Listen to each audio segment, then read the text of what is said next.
Bismillahirrahmanirrahim. Assalamualaikum warahmatullahi wabarakatuh.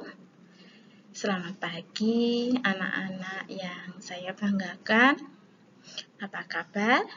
Semoga kalian selalu sehat, terus bersemangat, selalu dalam lindungan Allah Subhanahu wa Ta'ala, menjadi anak yang solih dan solihah, yang selalu taat dan patuh kepada kedua orang tua kalian. Amin. Salam semangat anak-anakku yang saya sayangi. Pagi ini mari kita kembali belajar pembelajaran tematik, tema 6, subtema 2. Hari ini dengan penuh semangat kita akan belajar tentang perpindahan kalor atau perpindahan panas. Kalor sama dengan panas. Pelajaran hari ini sangat menarik, maka mari kita belajar dengan sungguh-sungguh.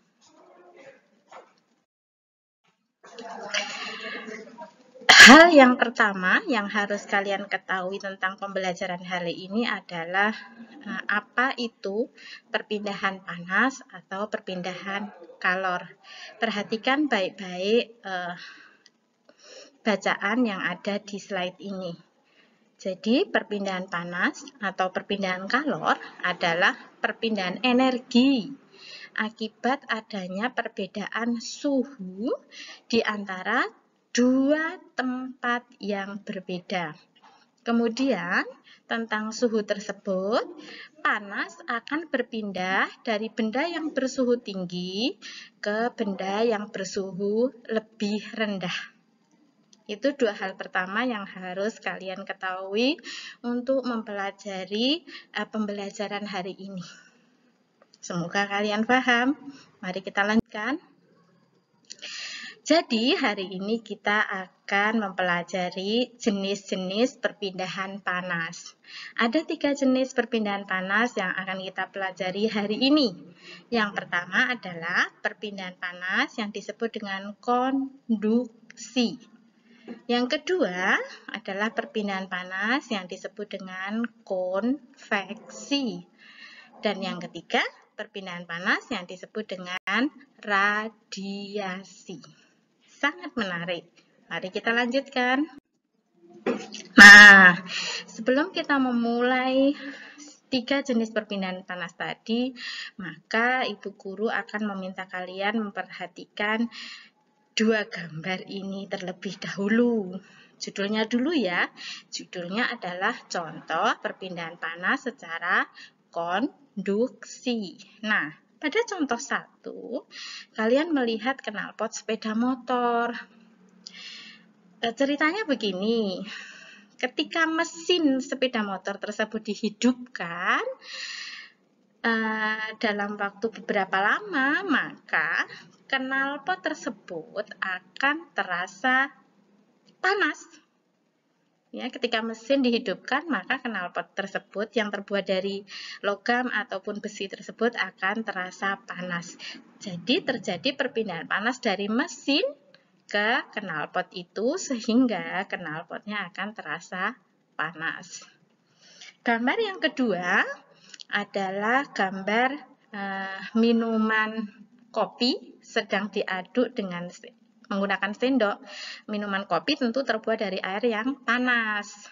Maka ketika kita memegang cangkirnya, nanti cangkirnya juga akan terasa hangat atau panas. Pun ketika kita memegang sendok yang untuk mengaduknya tadi, sendok tadi akan terasa panas. Jadi ada terjadi perpindahan panas dari kopi panas tersebut ke cangkirnya juga ke sendoknya. Jadi di situ ada terjadi peristiwa perpindahan panas secara konduksi. Nah, perpindahan panas secara konduksi itu apa sih? Mari kita pelajari. Perhatikan baik-baik ya. Jadi perpindahan panas atau kalor secara konduksi adalah perpindahan panas tanpa memindahkan zat perantaranya. Tadi di dua contoh tadi itu tidak memindahkan zat perantaranya. Kemudian di sini Ibu Guru memberikan 5 contoh perpindahan panas secara konduksi. Namun, mari kita pelajari yang sama dengan contoh itu tadi aja, supaya tidak terlalu lama. Yang pertama tadi adalah contoh knalpot pada sepeda motor. Maka kita cari di sini yang sesuai dengan contoh nomor berapa? Oh, sesuai dengan contoh yang nomor 1. Di situ disebutkan knalpot motor yang menjadi panas pada saat mesin motor dihidupkan. Jadi perantaranya mesin motor. Panasnya pindah ke knalpot motor dan perantaranya tetap nggak pindah kemana-mana. Mesin motornya tetap di sana, tapi panasnya pindah pada knalpot sepeda motor. Begitu, jadi perpindahan panasnya tanpa memerlukan zat perantara. Kemudian yang contoh nomor 2 sesuai dengan contohnya Ibu Guru nomor berapa ya? Oh iya, nomor 5. Jadi contoh nomor 5 kita baca ya. Pada saat memegang gelas yang panas, maka telapak tangan kita juga akan menerima panas dari gelas tersebut. Seperti contoh tadi, kopinya panas. Pada saat kita pegang, gelasnya akan terasa panas. Air panasnya tetap di situ. Namun ketika kita memegang cangkirnya, tangan kita atau gelasnya, tangan kita akan terasa panas. Itulah perpindahan panas secara konduksi. Semoga kalian bisa memahaminya dengan baik. Di buku paket kalian, di lembar kerja kalian juga sudah dijelaskan. Kalian juga bisa menambah referensinya dengan banyak membaca buku paket maupun LKS kalian. Sekarang kita lanjutkan untuk perpindahan panas yang nomor 2. Perhatikan baik-baik judulnya pada gambar di slide ini. Judulnya adalah contoh perpindahan panas secara konveksi. Contoh yang pertama adalah air yang mendidih. Nah, pada air yang mendidih ini ciri khasnya adalah air tersebut bergolak. Kenapa air tersebut bergolak? Karena perpindahan panas itu dari suhu yang tinggi ke suhu yang rendah. Nah, suhu tinggi pada air mendidih ini adalah di bawah karena berhubungan langsung dengan apinya, kemudian pancinya. Ketika air yang mendidih di bawah ini lebih panas daripada yang di atas, maka airnya akan bergerak naik ke atas. Karena air yang di bawah bergerak naik ke atas, yang ke atas terdorong untuk turun. Jadi peristiwa naik turunnya air itu menjadi tampak seperti air yang mendidih. Kalian juga bisa baca keterangannya di sini. Lihat tanda panah yang biru. Di situ dijelaskan air dingin kerapatannya lebih besar akan turun itu dari atas ke bawah. Kemudian tanda panah yang merah dari bawah ke atas. Air panas dengan kerapatan rendah akan naik, maka airnya akan bergolak. Air yang bergolak ini adalah contoh perpindahan panas secara konveksi. Kemudian contoh yang kedua adalah terjadinya angin darat dan angin laut. Kalian perhatikan sungguh-sungguh ya tanda panahnya. Di tanda panah tersebut adalah angin darat, angin dari darat menuju ke laut. Jadi angin adalah udara yang bergerak. Jadi angin darat itu udara yang bergerak dari darat menuju ke laut. Nah, kemudian angin laut sebaliknya adalah angin yang bergerak dari laut ke darat atau udara yang bergerak dari laut ke darat. Terjadinya angin laut dan angin darat juga merupakan contoh perpindahan panas secara konveksi. Pasti kalian agak penasaran ya, apa bedanya perpindahan panas secara konduksi dengan perpindahan panas secara konveksi? Maka, seperti tadi cara belajar kita lanjutkan memahami perpindahan panas secara konveksi lebih dalam lagi. Perhatikan dengan baik slide selanjutnya. Perpindahan panas atau kalor secara konveksi adalah perpindahan panas yang disertai dengan zat perantaranya. Disertai dengan zat perantaranya. Cara belajar kita sama seperti tadi. Di sini Ibu Guru memberikan 4 contoh perpindahan panas secara konveksi, namun kita akan membahas 2 saja yang sesuai dengan gambar. Yang lainnya bisa kalian baca, kalian pahami sendiri. Untuk contoh gambar yang pertama tadi, sama dengan contoh ibu guru nomor berapa? Nomor 1 ternyata, yaitu gerakan naik dan turun air ketika dipanaskan. Airnya naik dan turun ketika dipanaskan. Terjadi perpindahan panas dari air yang di bawah pindah ke atas, yang di atas pindah ke bawah. Nah, zat perantaranya apa? Ya, air memindahkan panas dari bawah ke atas, maka disertai dengan zat perantaranya, karena zat perantaranya jalan. Airnya jalan dari bawah ke atas, yang dari atas pindah ke bawah, berarti disertai dengan zat perantaranya. Untuk gerakan naik turun air, maka zat perantaranya adalah air. Kemudian contoh yang kedua tadi adalah terjadinya angin darat dan angin laut, sama dengan contoh ibu guru di sini kedua. Maka angin itu udara yang bergerak. Ketika anginnya bergerak dari darat ke laut menjadi angin darat, maka zat perantaranya angin. Anginnya bergerak dari darat bergerak ke laut. Maka perpindahan panasnya disertai zat perantara. Zat perantaranya apa? Angin.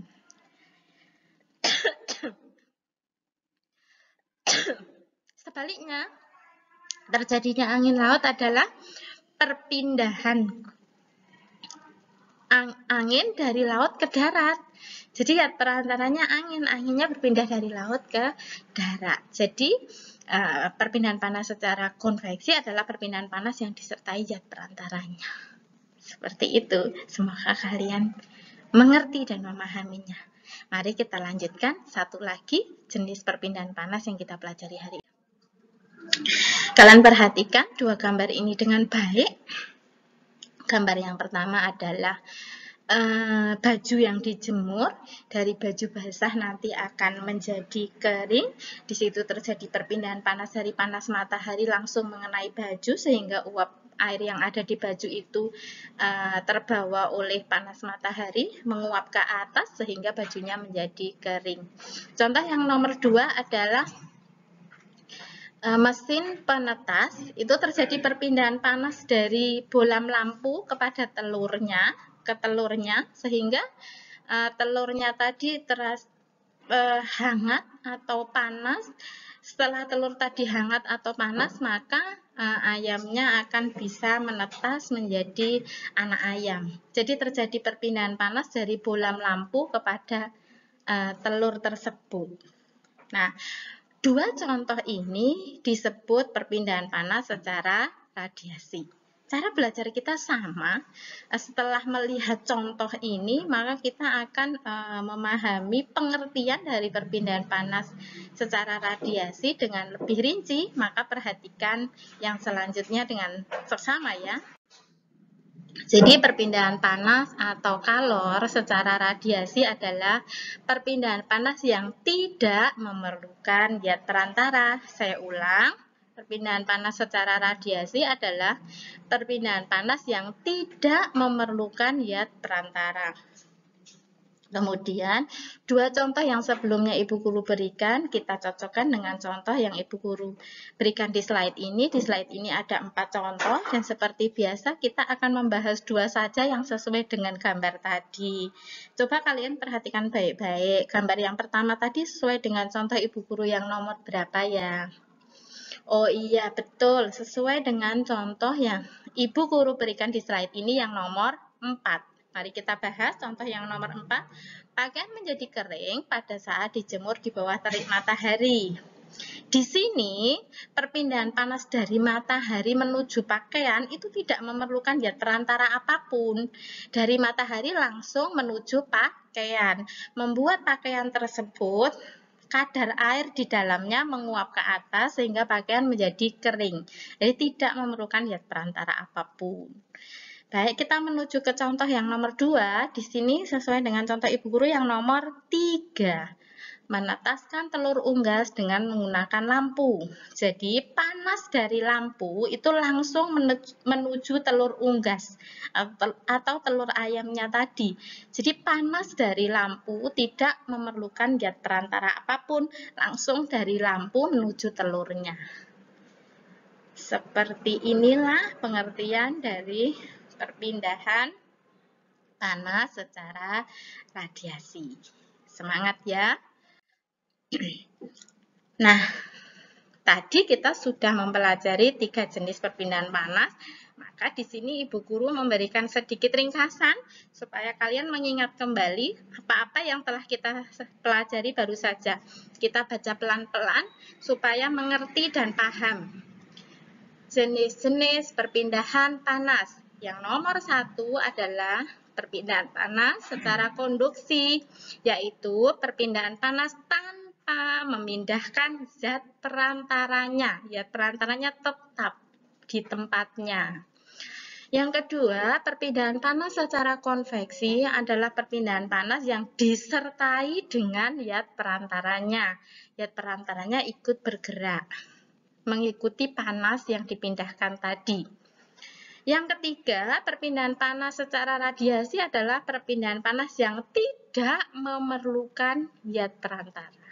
Demikian pelajaran yang kita pelajari hari ini sangat menarik, sangat nyata dalam kehidupan sehari-hari. Kita bisa melihat contohnya dalam kehidupan sehari-hari. Setelah kalian mempelajari semuanya, Ibu Guru mengharapkan kalian bisa memahaminya dengan baik. Untuk selanjutnya, untuk mengetahui kalian bisa memahami dengan baik atau belum, maka Ibu Guru akan memberikan sedikit saja tugas buat kalian, supaya kalian juga bisa mengukur diri kalian sendiri, sebenarnya kalian sudah paham atau belum. Tugas yang pertama adalah ambillah buku paket tema 5, buku paket kelas 5 tema 6, mohon maaf, buku paket kelas 5 tema 6, bukunya seperti ini, untuk kalian sudah punya semua ya tema 6. Kemudian kalian buka halaman 83. Halaman 83.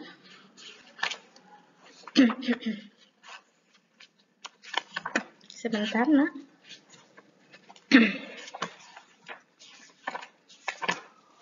Halaman 83 ya.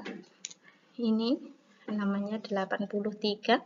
Kalian bisa buka buku kalian, terus tulislah di buku tulis ya. Itu adalah sebuah percobaan yang judulnya menyelidiki perpindahan panas secara konveksi. Kalian tulis juga judulnya, kalian tulis semuanya itu dengan rapi. Ditulis semua dengan rapi, percobaan menyelidiki perpindahan panas secara konveksi.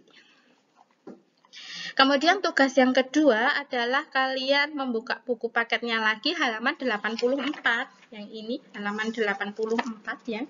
Halaman 84.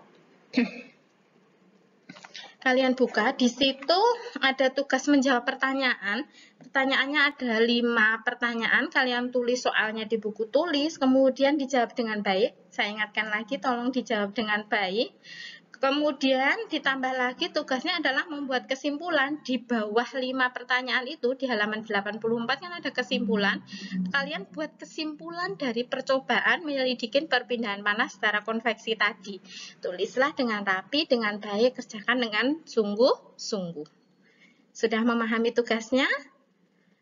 Selamat mengerjakan tugas. Tetap semangat. Yang terakhir, terima kasih anak-anakku yang Ibu Guru banggakan. Selamat belajar. Belajarlah dengan sungguh-sungguh. Semoga ilmu yang kalian dapat menjadi ilmu yang bermanfaat. Akhir kata dari saya, wassalamualaikum warahmatullahi wabarakatuh.